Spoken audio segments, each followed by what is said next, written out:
Proverbs 18:21. Words can bring death or life. Nakakamatay o nakakapagbigay buhay ang mga salita. Hurtful words. Mga masasakit, nakakasakit na salita. Salamat, Panginoon, sa buhay at salamat kayo rin na nagpapagaling ng mga sugat na aming puso.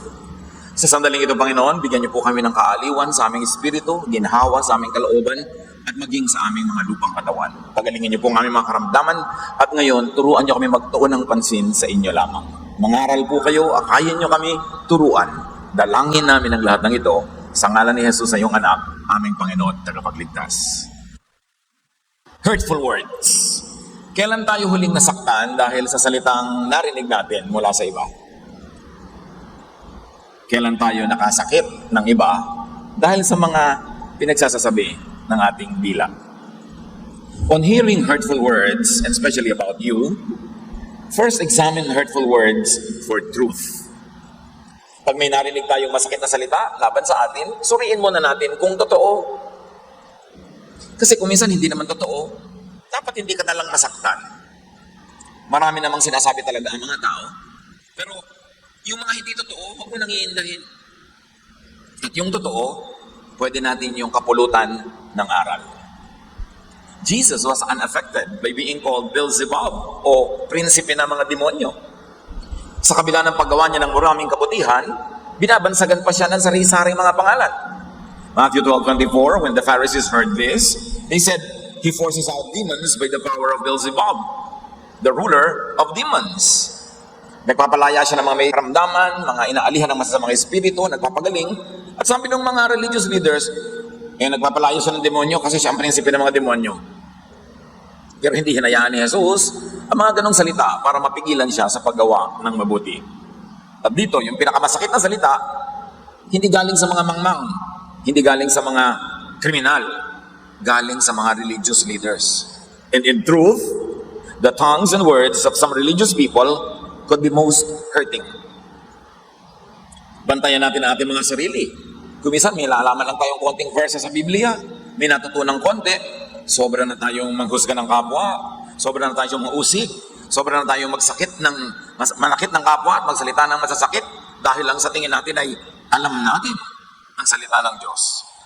Mas malupit ang dila ng mga relihiyoso kaysa sa mga hindi relihiyoso. Pag ang mga relihiyosong ito ay hindi nagbantay ng sarili. Pag tayo nakakarinig ng sari-saring sinasabi ng iba tungkol sa atin, lalo ngayon ang dali-daling magkalat ng sasabihin dahil sa text, dahil sa social media, suriin muna ang sinasabi nila. Galing lang ba sa emosyon o sa reason o sa ignorance ang sinasabi nila? May mga tao may sasabihin napakasakit laban sa atin dahil lang bigla silang nasaktan, bugso ng damdamin, o may nakarating sa kanilang mga bali-balita na maaring mali naman. Huwag nating patulan ng mga ganon. Huwag tayong masyadong magpa-apekto sa sinasabi ng tao na nagmumula sa kanyang emosyon. Ang pakinggan natin, kung nagsasalita ang tao galing sa kanyang katwiran. Ang sinasabi man niya ay masarap pakinggan o hindi, masakit man o hindi masakit, pero kung galing sa tahimik na loob, matalinong panunuri, payapa at kalmadong emosyon, mas dapat pakinggan yon. Yung mga galit, huwag patulan. Marami tayo din mismo, maraming nasasabing masakit at mali pagkain galit. Kaya pag merong mga sinabing iba, laban sa atin dahil lang galit sila, huwag natin masyadong dibdibin. Pati yung galit nila, humuhupa din yun. At tulad natin, nagsisisi rin sila kumisan kung ba't nila sinabi ang mga sinabi nila. Hindi naman ko mo sinabi kahapon, last week, last month, last year, yun pa rin ang laman ng puso ngayon. Pwedeng maiba ang laman ng puso. At yan ang problema sa sinasabi at binibitawang salita. Matagal ka nang nakapaghunos dili, nakapagbagong loob, matagal ka nang nagsisi, pero hindi mo pa rin nababawi yung sinabi mo nung nagdilimang yung paningin, nung nanaig ang yung galit. Kaya dapat kinokontrol talaga ang sinasabi. Salitang galing sa galit, hindi ka nagalit, pero nandun pa rin yung salita, nakaukit sa bato, nakasulat sa ulap, hindi nalilimot ng tao. So pag nagsasalita ang iba na masakit laban sa atin, gawin mong parang salamin. Manalamin ka, make good use of their words, and learn even from hurtful words. Maaari tayong matuto kahit mula sa masasakit na salitang nadidinig natin laban sa atin. Kasi madalas, ang katotohanan tungkol sa ating sarili lalo yung di kagandahang katotohanan, sa bibig ng mga kaaway natin madirinig, hindi sa ating mga kaibigan. Mga kaibigan kasi natin, mga nagmamahal sa atin, madalas sobra tayong binibigyan ng galang, binibigyan ng alang-alang ang ating mararamdaman, hindi lagi silang nagsasabi. Kaya madalas yung totoong, hindi magandang totoo tungkol sa atin, doon sa kaaway mo yan maririnig. At pag narinig mo yan sa kanila, suriin mo. Kung totoo, learn from it. Proverbs 9:9, if you have good sense, instruction will help you to have even better sense. And if you live right, like learn from what you hear, education will help you to know even more. Pag meron ka raw katwiran, pag nakinig ka sa turo ng iba, at yung mga comment nila, turo din yun, lalo't kung totoo, lalo ka narurunong, lalong iinam ang iyong pamumuhay, lalo kang tatalino. Kung nakikinig sa tamang paraan. And when you hear hurtful words, and the words are true, improve. In that case, may mabuti kang napakinabang mula sa iyong narinig. Work at self-improvement more than at self-defense, and more at retaliation. Nakakapagod gumante. Nakakapagod. Lagi na lang ipaliwanag ang ating panig. So yung pagod na yun, gamitin mo na lang sa pag-improve ng sarili para magkaroon ng magandang bunga ang pagod na yun. And when you hear even hurtful words, but true, be thankful. Dahil paalalang din yun sa atin. Proverbs 25:12, listening to good advice is worth much more than jewelry made of gold. Ang nakikinig sa magandang payo ay higit pa sa pagkakaroon ng mga hiyas, mga mamahaling hiyas tulad ng ginto. At yung good advice sometimes can come in the form of gossip or criticism about us. Pag narinig mong pinag-uusapan ka pala, ganito pala sinasabi nila, tapos may katotohanan na maaaring hindi mo na pag-iisip-isip, pero dahil ngayon nakarating sa tenga mo, naisip mo tuloy, edi para kang nakinig ng payo. Bawat bato na ipinupukol sa'yo ay pwede mong ipunin para gawin mong building, monumento, ano man yun, may iipon para makabuti sa atin. Now, how about hearing hurtful words about others? May darating sa'yo, bubulong, may sasabihin siyang nakakasakit sa iba. Masakit para sa iba. Magte-text siya, mag-i-email, magpapadala ng message sa'yo na tungkol sa iba, na kung maririnig ng iba na yon ay masasaktan sila. Anong dapat nating gawin tungkol doon? Una, tanggapin natin na maraming taong ganun. Tinutukoy sila sa Biblia.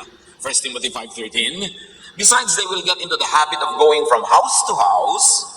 Next, they will start gossiping and become busybodies, talking about things that are none of their business. Meron daw mga hindi makadiyos na tao na pagpapalipat-lipat mula bahay dito kahit kani-kaninong bahay ang aakyatin nila, may dala-dala silang balita, at pagbaba nila, meron silang baon-baon na balita mula sa bahay na yon. At ngayon, hindi na kailangan magpunta sa bahay-bahay. Ang dali-dali mag-text, ang dali-dali mag-forward, ang dali-dali mag-share, ang dali-dali mag-like, ang dali-daling makialam sa usapan ng may usapan, mag-comment.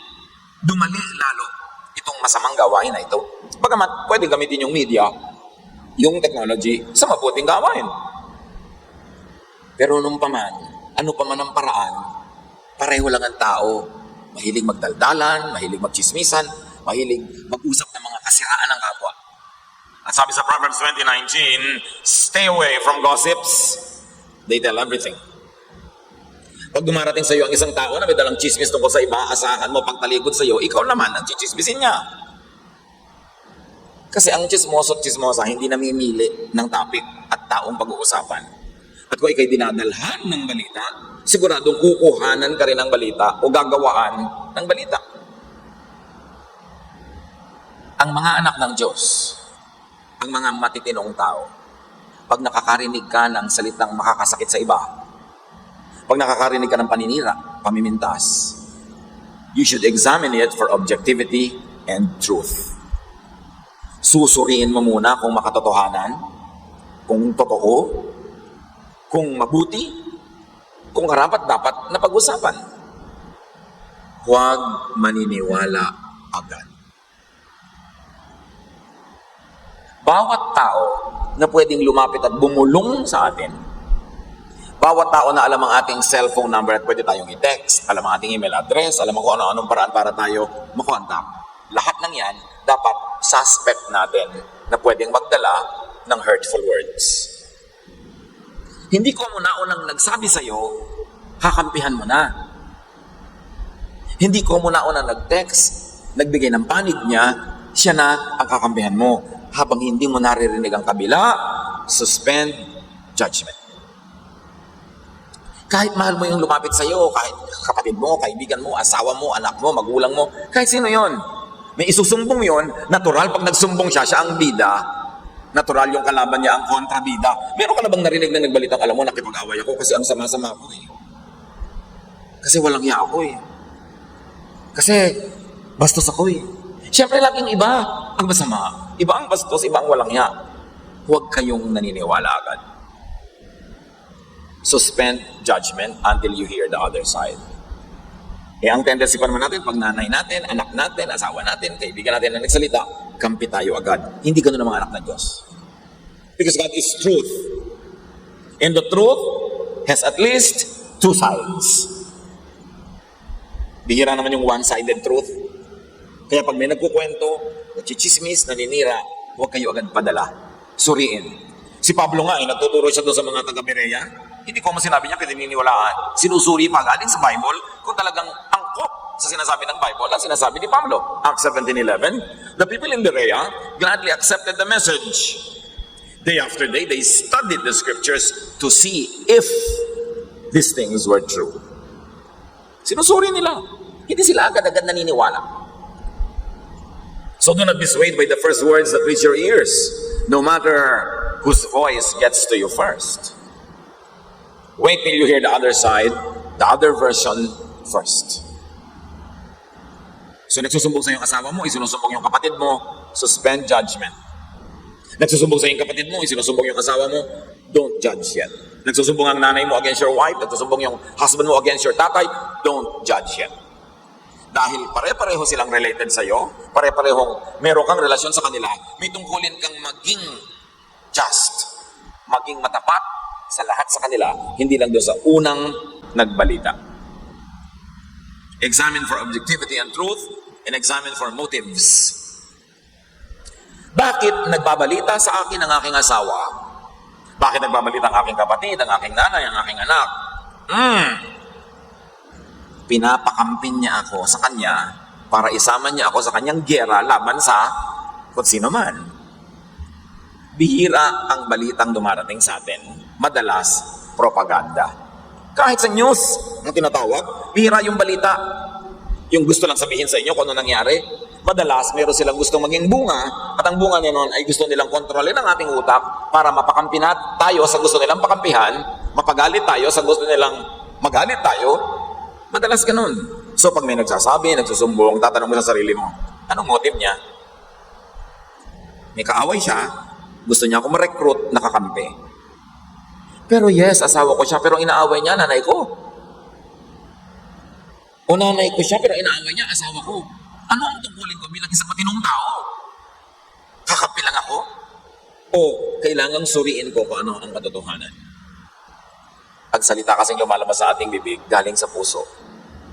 Kaya pag galit ka na sa isang tao, ang liit-liit lang na bagay na ginawa niya, galit na galit ka na, pag nagsalita ka tungkol sa kanya, pagkasama-sama na niya agad. Kaya pag may nagsasalita, susuriin nyo, ano ba ang laman ng puso nito? Eh ito namang taong to, lagi naman talagang galit sa manager namin. So ito yung may sasabihin to, syempre tungkol sa manager, yung nakakagalit. So dapat sinasala natin ang nadidinig. Matthew 15:11, the food that you put into your mouth does not make you unclean and unfit to worship God. Sabi ni Jesus, the bad words that come out of your mouth, or the bad words that get into your ears, are what make you unclean.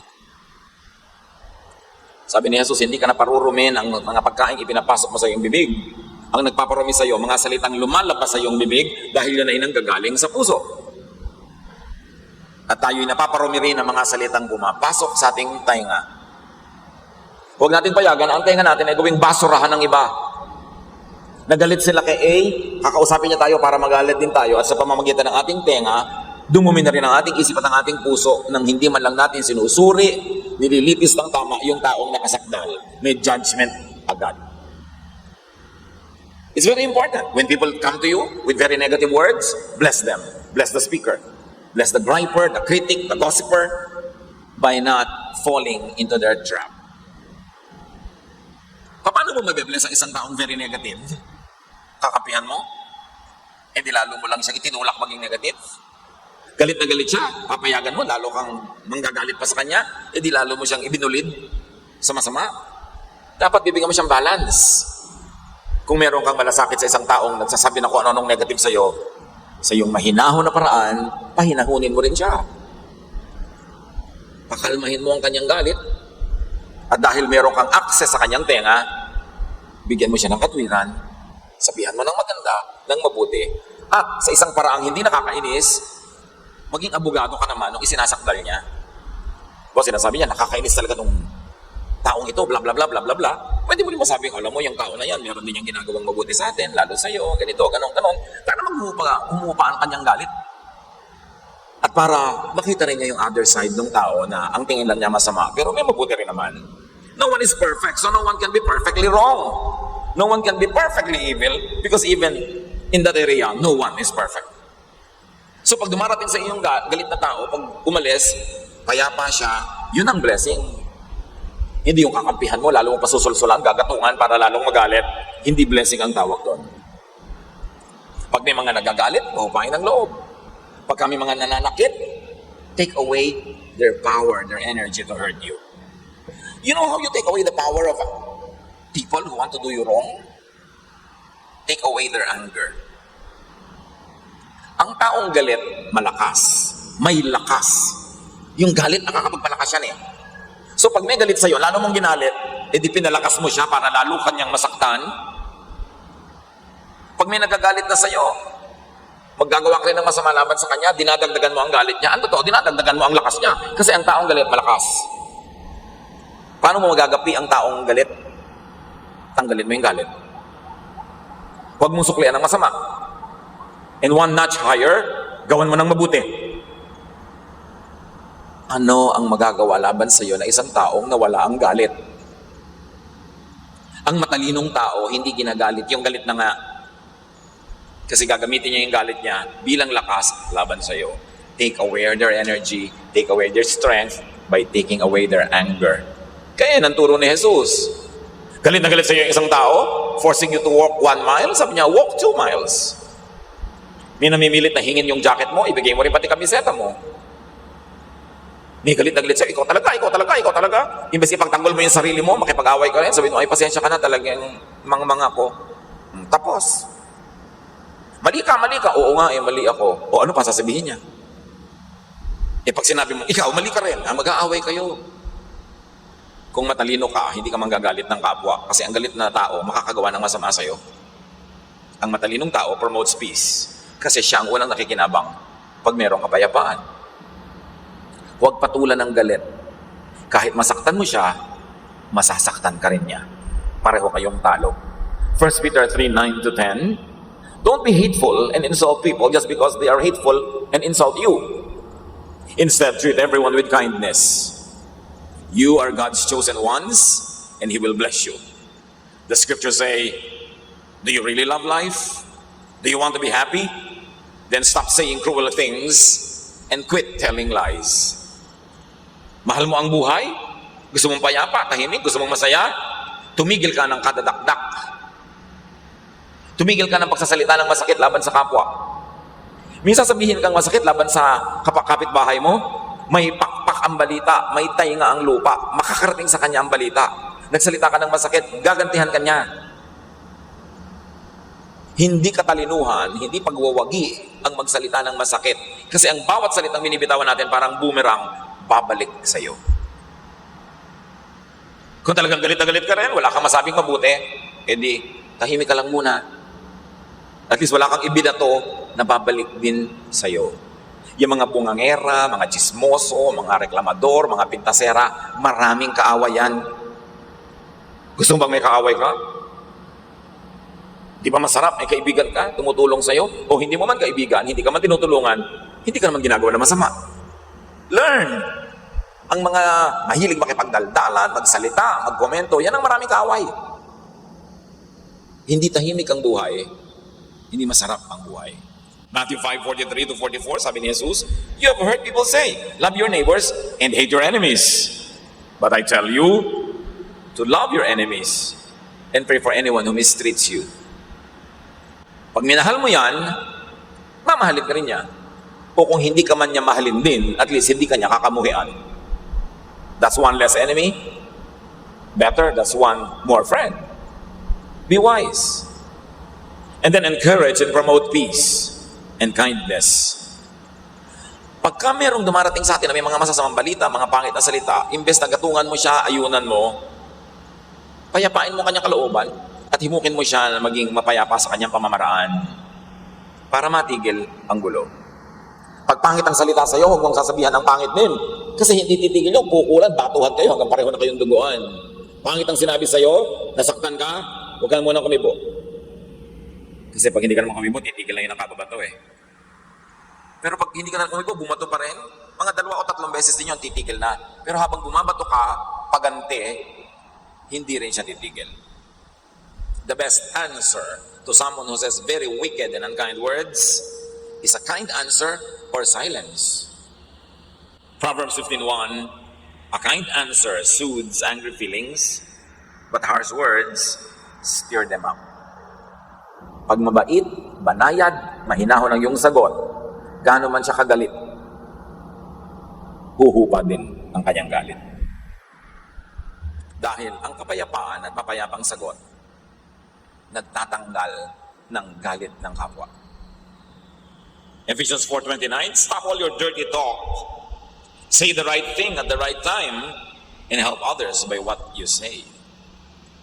Tigil na daw yung mga salitang walang katuturan, masasakit, marurumi, pangit, walang buting idudulot sa ating buhay. At pag tayo nakarinig ng mga salita laban sa iba, contain and bury hurtful words. Sa mga pangit at masasamang salitang nadidinig natin, ituring natin ang ating tenga na sementeryo. Pagpasok doon, baon, libing. Huwag natin ituring ang ating bibig na broadcast station, Channel 99. Huwag natin ituring ang ating bibig na communication tower, na pag pumasok sa ating tenga, lalabas sa ating bibig, daig pa natin ang media. Dapat walang ganyanan. Listen, brothers and sisters. When you hear negative words about others, do not repeat or spread hurtful words. Pag narinig nyo na, disente kayong tao, ibaon nyo na. Hindi yung, alam mo ba kung anong sabi niyan tungkol sa'yo? Naku ha, ikaw ay messenger from hell. Gagatungan mo pa, gagalitin mo. Bakit mo gagatungan? Bakit mo siya gagalitin? Anong mapapala mo? Ang apoy, kaya nagpapatuloy na maglagablab kasi merong fuel. Kung merong firewood, hagisan mo yung apoy na humihina na ang apoy, hagisan mo ng bagong kahoy, lalagablab ulit. Pero pag wala ka nang inilagay na bagong gatong, mamamatay na yung apoy. Parang kalan na wala ng gas, wala ng kuryente, titigil yon. So kayo, huwag maging gatong. Huwag na magdagdag sa balita, huwag nang pahabain, huwag nang pag-usapan. Huwag nang pahabain pa yan. Kumisa na magkakapatid, ang paboritong topic, mga hipag, mga bayaw. In a negative way, ha? Yun din mga hipag-hipag, mga pag nakikita-kita yung magbibilas na yan, ang topic yung magkakapatid na asa-asawa nila. So nagpapadagdag lang yun ng galit, nagpapadagdag ng inis, hindi na solve ang problem. Hindi rin naman nagbabago yung taong pinag-uusapan nila, pero sila lalong nagagalit, lalong lumulungkot. Anong benefit? Do not say or share hurtful words to persons who could or who would spread them. Pag meron na kayong alam, galing sa inyo o galing sa iba, ipapasa nyo, huwag nyo ipapasa sa iba na alam nyo, ikakalat lang niya yon. At ito kuminsan na nagpapalala ng mga gulo kahit sa mga pamilya. May sasabihin ka sa kapatid mo, tungkol sa isang kapatid pa, alam mo naman yung kapatid natin, ganyan, ganyan, ganyan. Tapos pagka siya na ang kausap doon, sabi niya, alam mo, sabi niya tungkol sa iyo. Kasi ang mga alam ng tao, pag siya'y nagipit, ginagamit niyang sandata, laban doon sa iba o laban sa nagsalita. Sinabihan mo ko, galit ka kay A. Nung nagalit ako kay A, wala na akong masabi. Sasabihin ko rin, alam mo ba siya, galit din sa'yo. Hindi lang ako. Idadamay niya ngayon yung iba na wala sa usapan. Alam mo ba, sabi niya tungkol sa'yo, wala ka daw kwentang tao, maramot ka daw, masama ka daw. Kasi wala na akong masabi, kukunin ko na yung sinabi ng iba na alam ko. Kaya huwag niyo ipinagtitiwala kung kani-kanino ang iniisip niyo tungkol sa iba. Kasi gagamitin nila yun pag nagipit. At At kung minsan gagamitin nila laban sa inyo mismo, yung mga ipinagtapat nyo sa kanila, yung mga sinabi nyo sa kanila, oras na nais sila, nagalit sila, nagipit, gagamitin nila laban sa inyo. Ang matalinong tao, hindi daldal ng daldal tungkol sa iniisip niya. Kasi oras sa ipinagtiwala mo ang iniisip mo sa iba, pwede nilang gamitin para sa kanilang sariling kapakinabangan. To prove lang nila na talagang tama sila, mali yung kausap nila, isasangkot ka sa usapan. Si ano nga, sabi, mali ka rin dalawa na kami nagsasabing mali ka. Wala ka kamalay-malay yung sinabi mo in confidence, yung ipinagtiwala mo, gagamitin niya behind your back para lang palakasin ang kanyang offense or defense. At yan ang nakaka-frustrate ko minsan. Taong pinagtitiwalaan mo, may sinabi ka, bilang malalaman mo, alam na ng iba. Kanino pa nanggaling? Di sa kanya. Importante na pag may nadidinig tayo, hanggat di tayo binibigyan ng permiso na nagsabi sa atin, hindi natin uulitin sa iba. May lumapit sa'yo, alam mo nakakainis itong si person B. Sabi mo, oo nga sabi nga ni person A, nakakainis yan si person B. Sinabi sa akin ni person A. May permiso ka ba ni person A na sabihin yun? Wala. So yun ang isang uri ng betrayal. Whatever is shared in confidence, whatever is shared in private, you are not at liberty to share with others, to repeat to others. Especially if the people concerned who told you anything are people of important position, people of important social position, dapat ang sinasabi, pinagtitiwala nila sa inyo, private. Do not betray the trust. Proverbs 21:23, watching what you say can save you and others a lot of trouble. Pag sinabi sa'yo, lalo kung emosyonal o galit o hurting ang nagsabi, you are not entitled to repeat or spread it. Kasi maaaring humupa na yung galit niya nung nagsabi sa'yo, pero ngayon inuulit mo pa sa iba as if hanggang ngayon galit pa siya. Ano ang narinig na hindi dapat ipapasa o sinasabi? Yung kung ang kaharap ang gusto mong pasahan ay hindi sana sasabihin nung nagsalita. Halimbawa, may persons A and B. May sinabi sa iyo si A tungkol kay B. Pero alam mo na kung nandun lang si B, kaharap niyong dalawa, tatlo kayo, hindi sasabihin ni A kasi nandun si B. Alam mong hindi niya sasabihin yon kung nandun si B. O ngayon, kayo na lang ni B ang magkausap, ba't mo sasabihin sa kanya yung sabi ni A? Kung nandun nga si B, hindi naman sasabihin ni A yun Ngayon at wala si A, sasabihin mo kay B yung sinabi ni A, that is betrayal. Kababaan ng pagkatao yung ganong kadaldalan. Sasabihin mo, pag sinabi ko ito sa kanya, pag nandito naman siya, hindi ito sasabihin nun So bakit mo ngayon sasabihin? It is shared in private. It must remain private.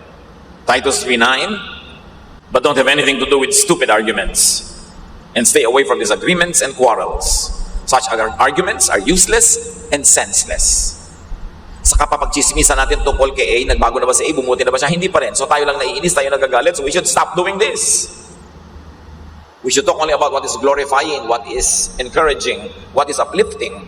Bakit tayo mag-uusap ng mga bagay na nakakainis, nakakagalit, nakakapagpasama ng loob? Nilalaso natin ang sarili nating puso. 2 Timothy 2:16, keep away from worthless and useless talk. It only leads people farther away from God. And when you hear hurtful words said by A about B, examine the speaker. Suriin mo siya. Una, kung mahusay siyang tao, hindi siya dapat nagsasalita ng mga ganyan. Luke 6:45, good people do good things because of the good in their hearts. Bad people do bad things because of the evil in their hearts. Your words show what is in your heart. Hindi mo kailangan ng X-ray. Hindi mo kailangan ng ECG. Hindi mo kailangan ng kung ano-ano pa. Sa salita mo, alam na agad ang kondisyon ng iyong puso. Tatanungin mo, sobrang mamintas ito sobrang manira ng kapwa, qualified ba siya magsalita? Mabunga ba ang kanyang buhay? Punong-puno ba siya ng kabutihan para maminta sa mga sinasabi niyang hindi mabuti? Ang ganda-ganda ba ng buhay niya para gawin niyang topic yung mga taong hindi siya nagagandahan ng buhay? Matthew 7:20, sabi ni Jesus, by their fruit, you will recognize them. Ang galing-galing mong mamintas ng kapwa, kumusta naman ang buhay mo?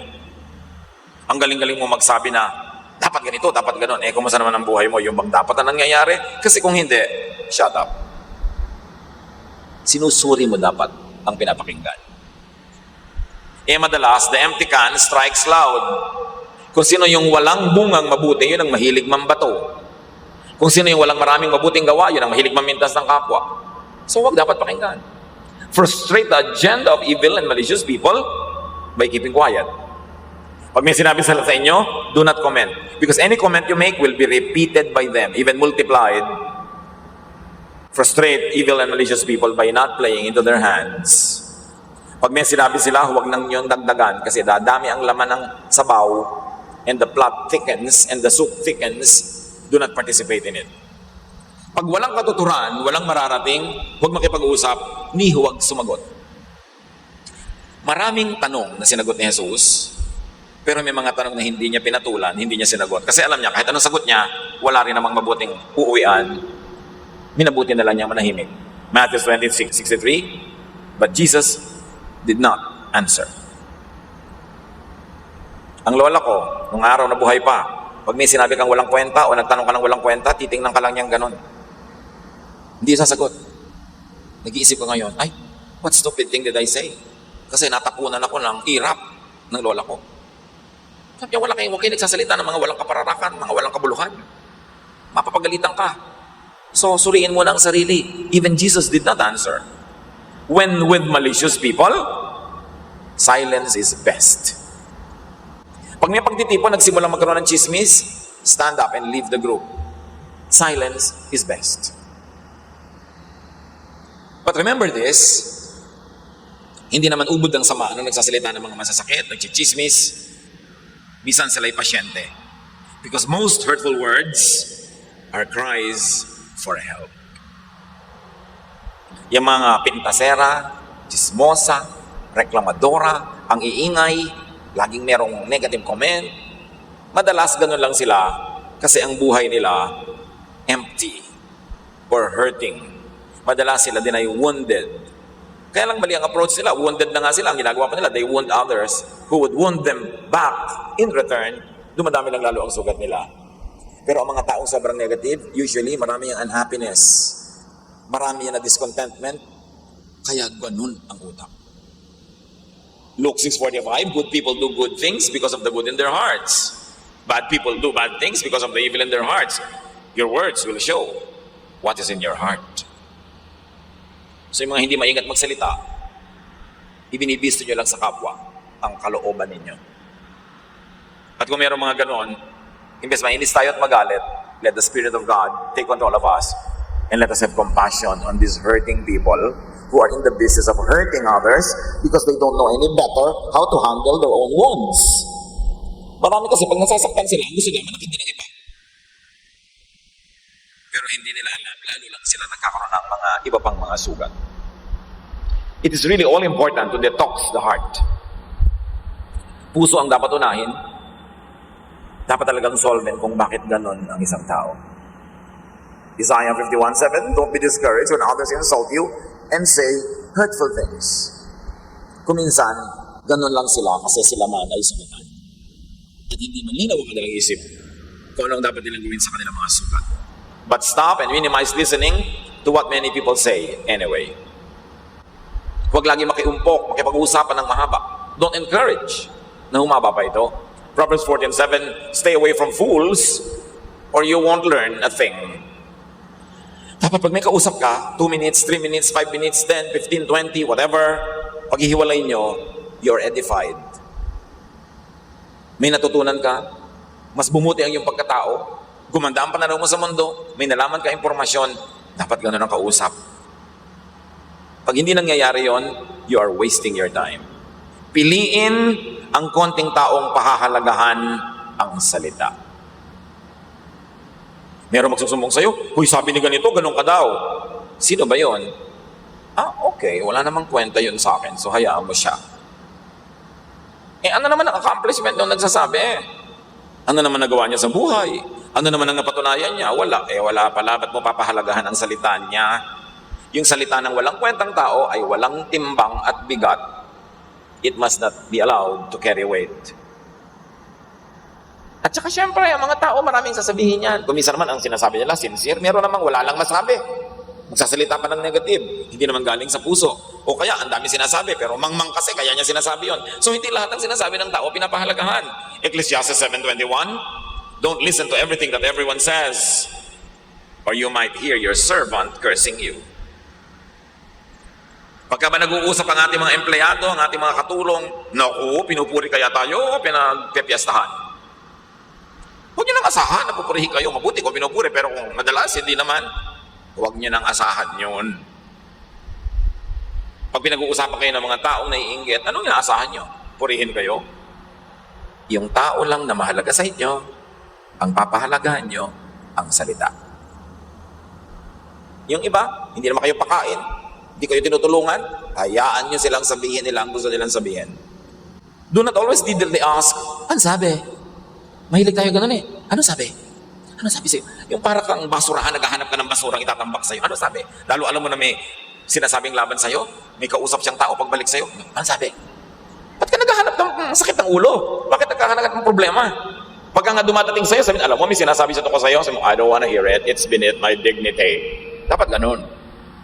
I will not dignify what they're saying about me. The opinion of God and intelligent people about me is what is important to me. Ganun. Do not needlessly ask about other people's thoughts and words and lives. O ano, kumusta na siya? Ano na nangyayari sa kanya? Bakit yung gusto malaman? If it doesn't concern you, don't ask about it. If you cannot help, don't ask about it. Umahanap tayo ng basura. Now, on saying hurtful words, kasi madalas tayo din, nagsasalita na nakakasakit, check your heart. Check your motives. Jeremiah 17:9, the heart is deceitful above all things and beyond cure. Madalas din tayo, pag may sinasabi, meron tayong hidden agenda, hindi lang natin gusto mag-inform, gusto natin mag-influence. Hindi lang tayo nagsasabi ng katotohanan, gusto nating manggalit, gusto nating magkaroon ng kakampi. Gusto nating manghikayat, manghutot. Marami tayong ginagawa para manipulatin ang kapwa. The heart is deceitful above all things. Kaya dapat laging pinapasuri sa Diyos. Psalm 139:23-24, look deep into my heart, God, and find out everything I am thinking. Don't let me follow evil ways, but lead me in the way that time has proven true. Suriin niyo po ako at gabayan. Para ang daanan ko lang ay yung napatunayan ng tamang landas. And stop minimize saying hurtful words. Pigilin ang dila. Psalm 34:13, don't say cruel things and don't tell lies. Every cruel thing you say will come back to you. Pag tayo may sinasabi, mapakampi lang natin yung kausap natin, half-truth lang ang sasabihin natin. But a half-truth is also a half-lie. Pag kalahati lang na totoo ang sinabi mo, it means yung kalahating hindi totoo, hindi mo sinabi. Or hindi mo sinabi ang kalahating dapat ding sabihin. Kaya nga pag nanunumpa ka sa huwes, I swear to say the truth, nothing but the truth, the whole truth, all truth. Hindi ka half-truth lang. Matthew 12:36, sabi ni Jesus, I promise you that on the day of judgment, everyone will have to account for every careless word they have spoken. At kung tayo ay may mga nasaktan na sa ating dila, make it up to people you have hurt.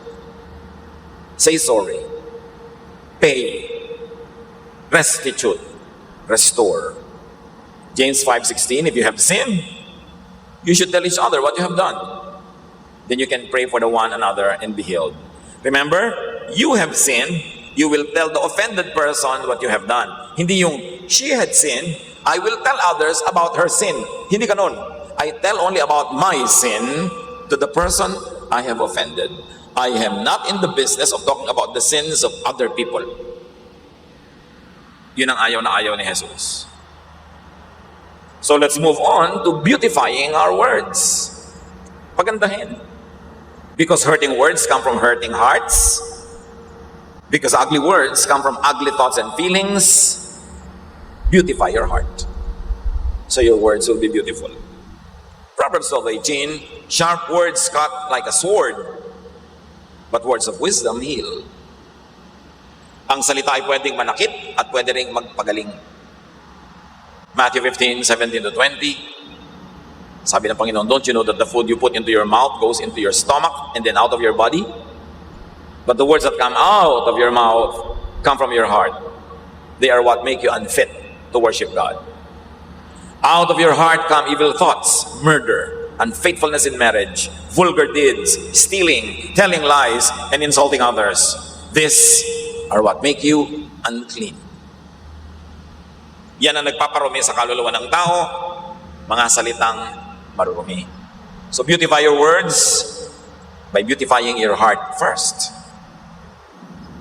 Suriin ang puso, laging ipasuri sa Diyos, laging ipalinis, bantayan. Proverbs 4:23, carefully guard your thoughts because they are the source of true life. And very importantly, learn to reassign and to beautify words. Merong mga pagbibitaw na pangit, may maganda. Maraming beses, kahit ako mismo, meron akong gustong ipaimbita para makausap, meron akong gustong i-discuss, meron akong gustong sanang ipakiusap na gagawin nila. Sasabihin ko sa isang tao, pakiimbita mo dito si kuya ganon para makausap ko. Pagpunta niya doon, tawag kayo. Pangit agad ng bitaw. Diba? Yung masakit sa tenga, ha? Sino naman siya para ipatawag ako? Yung magagalit ka tuloy agad dahil pangit ang bitaw. Pag kayo namamagitan sa dalawang tao, si A may sinabi, patungo kay B, sikapin niyo ang pagsasabi niyo ang pinakamagandang paraan because you are a child of God, you should be an ambassador of peace. May bigay si A na pagkain kay B. Sabi ni A, ano, nagustuhan ba? Hindi. Napinasan pa. Pwede mo lang pagkantayin na nilalasap-lasap yan, sinusuri. Pero para i-interpret mo in a very negative way, nanggagalit ka ng kapwa. At marami sa atin napaka-irresponsibleng messengers. Yung boss sa office, may gusto makipag-usap, may nararamdaman, gusto magpahinga. Sasabihin sa sekretary, pwede ko bang makausap si boss, si sekretary? Pagod, tulog, ganun agad. Hindi mo lang masabing, may dinaramdam, payagan mo na natin magpahinga. Mamaya, pagka malakas na siya, tatawagin kita. Pero sabi agad sa'yo, may appointment ka ba? Pagod siya. Magagalit ka doon sa tao na hindi mo lang siya yung nagsabi sa'yo, yung sekretarya lang, pero galit ka doon sa tao kasi yung sekretarya is a secretary from hell. Hindi marunong mag-represent in a beautiful way. Lumili ka ng kaaway para doon sa boss. Samantalang wala ka malay-malay yung boss na ganun pala ang nangyayari. Beautify your words. Si Jesus nga John 11:11-13. Our friend Lazarus is asleep and I'm going to wake him up. They replied, Lord, if he is asleep, he will get better. But Jesus really meant that Lazarus was dead. But they thought he was talking only about sleep. Si Jesus man, nagpapaganda ng salita. Hindi niya sabing, si Lazarus, patay na.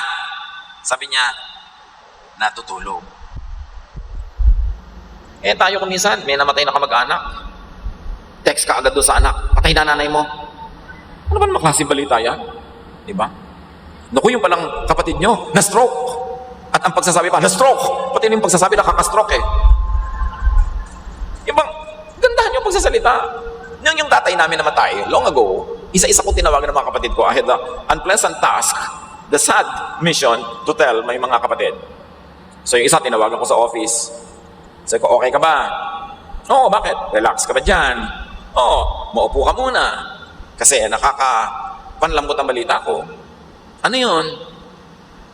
Ganon. Tsaka mo sasabihin, hindi yung pagsabi, alam mo si daddy, patay na. Bihira naman nakakamatay din ang pagsasabi mo. Don't sensationalize. May mission tayo to be agents of peace, to be agents of comfort. Pagandahin ang salita. At pag nakakarinig kayo ng pangit na presentation tungkol sa ibang tao, huwag kayong maniwala agad. Huwag nyo isipin agad, masama yung boss nito, masama yung tao. Isipin niya lang, baka hindi siya marunong mag-represent. Don't judge immediately. If you think you are being religious but can't control your tongue, you are fooling yourself. And everything you do is useless. Ang tunay na pagiging maka-Diyos, unang-unang na ipapahiwatig sa pagpili ng salita. Kaya kahit dito sa atin sa day by day, hindi natin ginagamit yung word na namatay. We say, gumraduate. Pag nag-text siya, gumraduate na pala si ate, ganon. Siyempre, because ang kamatayan ng mananampalataya is a graduation, is a promotion, really. Although painful, although nakakamiss, pero it's really a graduation. So you don't say, patay na pala si ganon. Kasi sakit sa tenga. Pinipili natin. James 3:5, our tongues are so small, yet they brag about big things. It takes only a spark to start a forest fire. Isang maliit na apoy nakakapagsimula ng malaking sunog. Do not allow what some people think and say to hurt you too much. Otherwise, you would always hurt. Huwag tayo maging sensitive. Kasi lagi kang masasaktan. Proverbs 19:11, it's wise to be patient and show what you are like by forgiving others.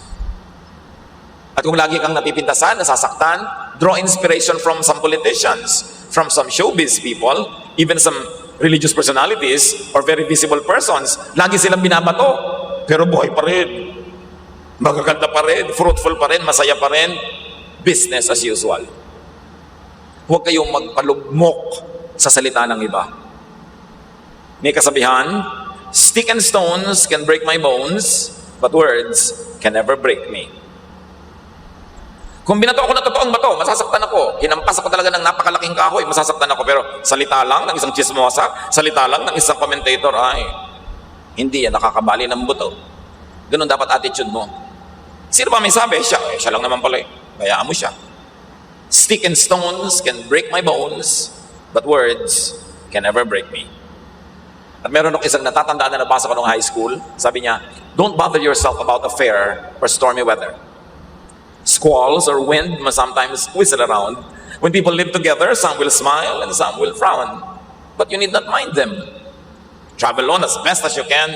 Take them as you find them.